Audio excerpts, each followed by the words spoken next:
बिस्मिल्लाहिर्रहमानिर्रहीम। अस्सलाम वालेकुम स्टूडेंट, उम्मीद है सब आप खैरियत से होंगे। तो बेटा आज हम फर्स्ट ईयर का चैप्टर नंबर 11 का टॉपिक करते हैं, सेकंड लॉ ऑफ थर्मोडायनामिक। कुछ दिन पहले हमने फर्स्ट लॉ ऑफ थर्मोडायनामिक किया था, उसमें ये स्टेटमेंट में ये था, जब हम हीट की सिस्टम में ऐड करते हैं ना, वो हीट उसकी इंटरनल एनर्जी चेंज करती है और प्लस क्या करती थी, वर्क डन करती थी। ये तो था फर्स्ट लॉ ऑफ थर्मोडायनामिक। तो आज हम सेकंड लॉ पढ़ने जा रहे हैं। सेकंड लॉ में क्या इसकी जो स्टेटमेंट है वो ये है बेटा, सेकंड लॉ की दो स्टेटमेंट है, एक है केल्विन की स्टेटमेंट, दूसरी है सेल्सियस, यानी टेम्परेचर जो केल्विन और सेल्सियस लेते हैं, इनके लिहाज से दो स्टेटमेंट है, उसको हम जरा देखते हैं। पहली स्टेटमेंट है केल्विन स्टेटमेंट। कहता है it is impossible to device, कहता है ये नामुमकिन है एक ऐसी डिवाइस बनाना which process which may convert heat extracted यानी entirely from a single reservoir entirely into work, यानी कि ऐसा इम्पॉसिबल है कि हम हीट दें इंजन को और वो वर्क किए बगैर वो हीट को रिजेक्ट किए बगैर वो वर्क करके दें। अब ये जो क्या प्रोसेस ये बेटा ज़रा देखें, कोई भी इंजन बनाते हैं ना, वो इंजन बेटा हार्ट रेजरवायर होते हैं रिसोर्स जिधर से वो हीट लेता है फिर वर्क करता है, कुछ हीट इधर यूज़ हो जाती है, फिर कुछ हीट कोल्ड रिजर्वायर में रिजेक्ट हो जाती है। ये इंजन के काम करने का असूल है, यानी कोई है गाड़ी है, मोटरसाइकिल है, कार है, ट्रक है, जो भी है ना, वो बेटा ये करता है, इंजन में हम फ्यूल देते हैं, आग से जल रही होती है, हीट वो लेता है इंजन, हार्ट रेजरवायर से हीट आती है, वर्क मिलता है, मतलब वो गाड़ी इंजन को रोटेट कर चलाती है और इंजन क्या करते हैं, पहियों को रोटेट करवाते हैं, गाड़ी चल पड़ती है। ये हमारा हो गया वर्क। बाकी जो हीट बचती है ना, वो कोल्ड रेजरवायर यानी इन्वायरमेंट में, माहौल में एक्सट्रैक्ट हो जाती है, निकल जाती हैं। अब सेकेंड ऑफ थर्मोडायनामिक है ना, वो ये कहता है कि ऐसा मुमकिन नहीं है कि हम हार्ट रेजरवायर से हीट लें और डायरेक्ट ही वर्क में कन्वर्ट कर दें। ये देखा, हार्ट रेजरवायर से हीट ली और डायरेक्ट वर्क कर दिया। अगर ऐसा मुमकिन होता बेटा, तो फिर ये साइक्लिक प्रोसेस हो जाता है कि हीट हासिल करने के लिए हम वर्क करना पड़ता, वर्क से हीट मिलती, हीट से क्या होता, वर्क होता, ये फिर एक साइकिल पर ना रुकने वाला एक तसलसल चल पड़ता, जो कि नामुमकिन है। इस कंडीशन को कहते हैं परपेचुअल कंडीशन, यानी कि हीट से वर्क हुआ, वर्क से हीट, यानी ये यूँ चलेगा। तो सेकंड लॉ में यही कहा गया कि ऐसा मुमकिन नहीं है। हाँ, ऐसा मुमकिन है, हार्ट रेजरवायर से हीट ली, वर्क किया और बाकी हीट क्या होगी, रिजेक्ट होगी। अब बेटा ये जो वर्क हमें मिल रहा है ना, ये वर्क अगर फाइंड करना चाहें, वर्क आएगा ये हार्ट रेजरवायर जो मैं अगर इसका हीट जो ले रहे हैं ना वो लूँ, तो क्यू आएगा एच, यानी hot reservoir minus Q cold reservoir में जो रिजेक्ट हो रही है ये सी, तो इसके बराबर होगा। यानी यूँ अगर इधर से हीट आ रही है ना 75 जॉल, ठीक है, वर्क हम लेना चाहते हैं, इधर रिजेक्ट हो रही है 25 जॉल, ठीक है, कितनी 75 आ रही थी, रिजेक्ट हो रही कोल्ड कितने 25, तो बेटा 75 में से 25 माइनस करेंगे तो हमारे पास 50 जॉल वर्क आएगा। तो मतलब ये वर्क हासिल क्या करें, हार्ट रेजरवायर का हीट में से लोअर की जो क्या करेंगे, माइनस कर देंगे। इसी तरह हम टेम्परेचर के लिहाज से भी ले सकते हैं, टी हार्ट रेजरवायर का, टी कोल्ड रेजरवायर का, ठीक है। तो first second of thermodynamic statement क्या है बेटा, केल्विन स्टेटमेंट कहता है ऐसा मुमकिन नहीं है कि हम एक ऐसा इंजन बनाएं जो हीट यानी टोटल वर्क में कन्वर्ट कर दे। समझ आ गई। चलें अब हम इसकी सेल्सियस स्टेटमेंट देखते हैं। सेल्सियस स्टेटमेंट कहता है it is not possible to cause heat to flow from cold reservoir to hot reservoir, यानी कि ये नामुमकिन है ठंडे रिजर्वायर से हॉट रिजर्वायर की तरफ हम हीट लें बगैर वर्क किए, ठीक है, ऐसा मुमकिन नहीं है। अब इसका एग्जांपल मैं तुम सही कह रहा है, जब हम गर्म चाय का कप रखते हैं ना इन रूम में, तो चाय गर्म होती है, रूम का टेम्परेचर कम होता है, हमने ये देखा है चाय के कप से हीट रूम में जा रही होती, ना कि रूम की हीट इस कप में आए, तो ऐसा मुमकिन नहीं है। हाँ, ऐसा मुमकिन होगा जब हम एक्सटर्नल वर्क करेंगे, फिर एक्सटर्नल वर्क से क्या होगा, गर्म वाली चीज़ में हीट वो मतलब कोल्ड रिजर्वायर से हम हार्ट की तरफ हीट को ले जा सकते हैं। कैसे, वो रेफ्रिजरेटर फ्रिज में हम जो भी चीज़ रखते हैं बेटा, वो हीट को बाहर एक्सट्रैक्ट करती रहती है। यानी कि अगर फ्रिज का अंदर का टेम्परेचर लो भी हो जाता है ना, ठंडा कोल्ड रिजर्वायर है, उससे फिर वो हार्ट यानी रूम हार्ट रिजर्वायर होता है, उसमें हीट को एक्सट्रैक्ट करता रहता है। ये सिर्फ उस वक्त कंडीशन में होगा जब हम एक्सटर्नल बाहर से वर्क करें। एक्सटर्नल वर्क कैसे किया, हमने फ्रिज को चला दिया, ऑन कर दिया, बिजली दे रहे हैं, बिजली के अगर ये वर्क करे, क्या करे, फ्रिज के अंदर से हीट को लेके बाहर फेंके, ये कोल्ड रिजर्वायर से हार्ट रिजर्वायर में हीट फेंक रही है। तो ऐसा तो मुमकिन है जब एक्सटर्नल वर्क करें, जब एक्सटर्नल वर्क ना करें तो फिर ऐसा नहीं है। अगर हम फ्रिज को ना चलाएं, स्विच निकाल दें, फ्रिज ने कभी कोल्ड यानी अंदर की हीट को बाहर नहीं फेंका। ठीक है, जब हम एक्सटर्नल वर्क करते हैं तब होता है। तो सेल्सियस स्केल यही है कि विदाउट एक्सटर्नल वर्क किए बगैर कोल्ड रिजर्व से हॉट रिजर्व की तरफ हीट फ्लो नहीं होती। ये था साइकिल ऑफ थर्मोडायनामिक्स। तो इसके लिहाज से अब कार्नेट इंजन है, इसको हम डिस्कस करते हैं। ये लॉन्ग क्वेश्चन आता है, यूँ आ जाते हैं। Define cycle of thermodynamics and explain Carnot engine. Carnot engine जो है ना बेटा, सादी कार्नेट था, उसने 1840 में इसको डिवाइस किया, बनाया। सादी कार्नेट इन 1840 में। ये एक आइडियल इंजन है। Use only isothermal and adiabatic process. Ideal engine आप समझते हैं बेटा, ख्याली, जिसकी एफिशिएंसी हम कहाँ इसे मैक्सिमम से मैक्सिमम तक ले जा सकते हैं। ये दो प्रोसेस पे ये काम करते हैं, आइसोथर्मल और एडियाबैटिक। जो कल पढ़ा था आइसोथर्मल था, आइसो का मतलब होता है सेम, थर्म का मतलब टेम्परेचर।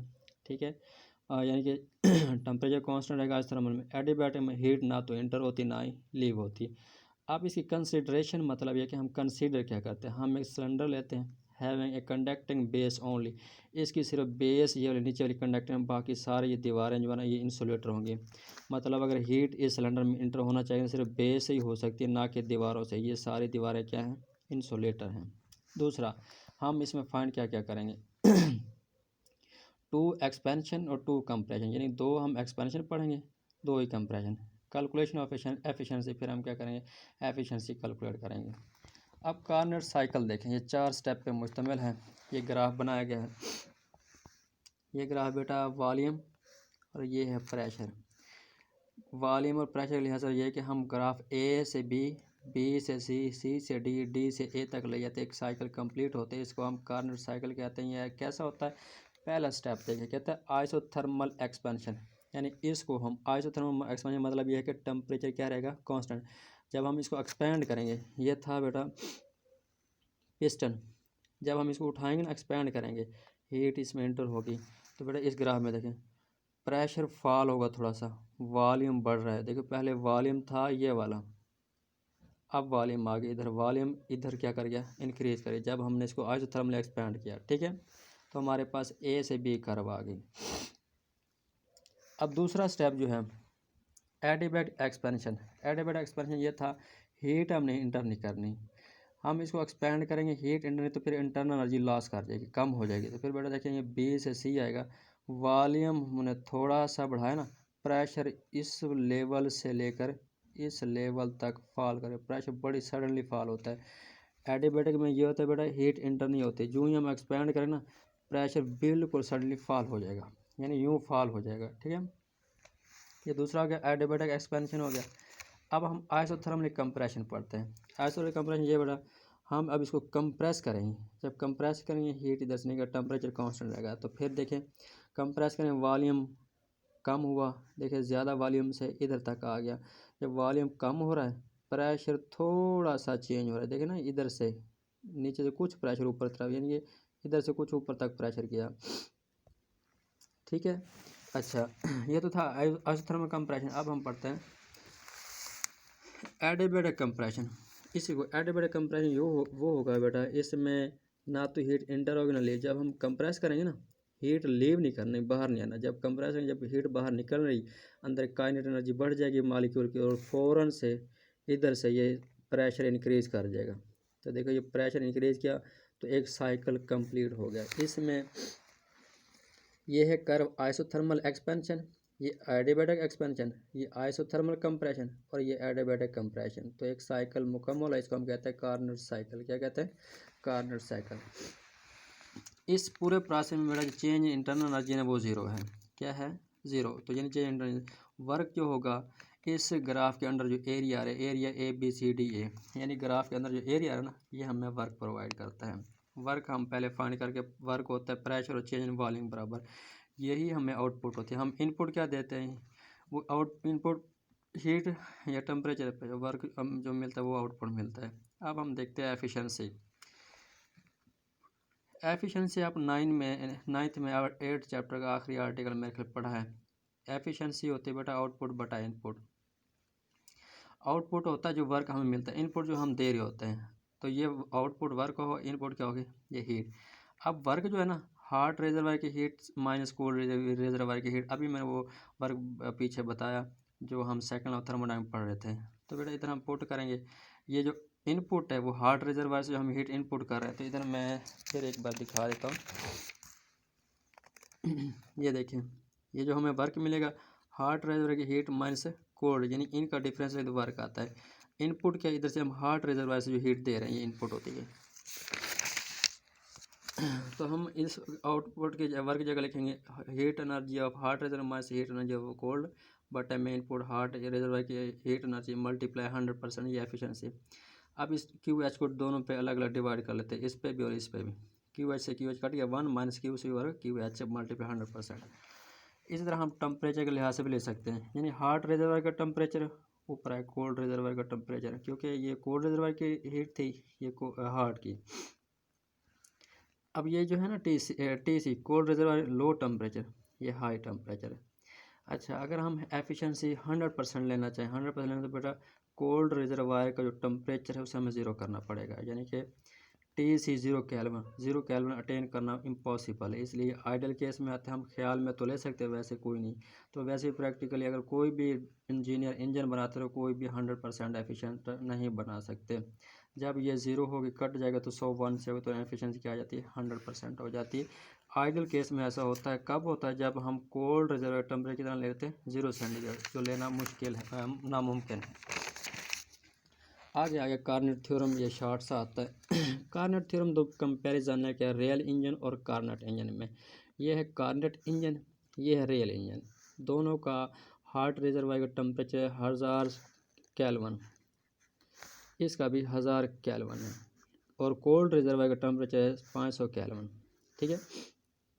अच्छा, ये आउटपुट यानी आउटपुट बटे में इनपुट, यानी कि इनका जो डिफरेंस आएगा ना एफिशिएंसी होगी, इसका भी डिफरेंस एफिशिएंसी ये। लेकिन हम जब इनकी एफिशिएंसी फाइंड करते हैं ना, कार्नेट इंजन की एफिशिएंसी ज़्यादा होती है रियल इंजन की। ये है कार्नेट थ्योरम। क्या बेटा, कि अगर हम दोनों का हॉट रिजर्वायर का टेम्परेचर कोल्ड रिजर्वायर का टेम्परेचर बराबर रखें, कार्नेट इंजन और रियल इंजन की एफिशिएंसी देखें तो कार्नेट इंजन की एफिशिएंसी ज़्यादा होगी रियल इंजन से। समझ आ गया। चले अब हम देखते हैं 3 कार्नेट इंजन लेते हैं। ये सी हो गया, C2 हो गया, C3, ये 3 कार्नेट इंजन है। इनका हॉट रिजर्वायर का टेम्परेचर भी सेम है 1000 केल्विन। 1000 केल्विन है, कितना है 1000 केल्विन, ये भी 1000 केल्विन, ये भी 1000 केल्विन। कोल्ड रिजर्वायर का टेम्परेचर भी सेम है 500 केल्विन, 500 केल्विन, 500 केल्विन। अब अगर हम इसकी एफिशिएंसी लें और इसकी भी एफिशिएंसी लें, इनकी एफिशिएंसी तीनों की एफिशिएंसी बराबर होगी। यानी कार्नेट इंजन जो है ना, डिफरेंट कार्नेट इंजन लें, वो उनका टेम्परेचर हार्ड रिजर्वायर का कोल्ड रिजर्वायर सेम आ रहा, तो फिर तीनों को एफिशिएंसी भी क्या होगी सेम होगी। जबकि हम एक कार्नेट इंजन लें और एक रियल लें, कार्नेट इंजन बेटा आइडल केस में है, आइडल इंजन जो हम शुरू में मैंने बता के आया था। अब फिर अगर ये आइडल इंजन और रियल इंजन का हॉट रिजर्वायर का टेम्परेचर सेम हो, कोल का भी सेम हो, तो फिर इन दोनों की एफिशिएंसी लें तो कार्नेट इंजन की एफिशिएंसी ज़्यादा होगी रियल इंजन से। तो ये बड़ा था हमारा कार्नेट साइकिल, कार्नेट इंजन और कार्नेट थ्योरम।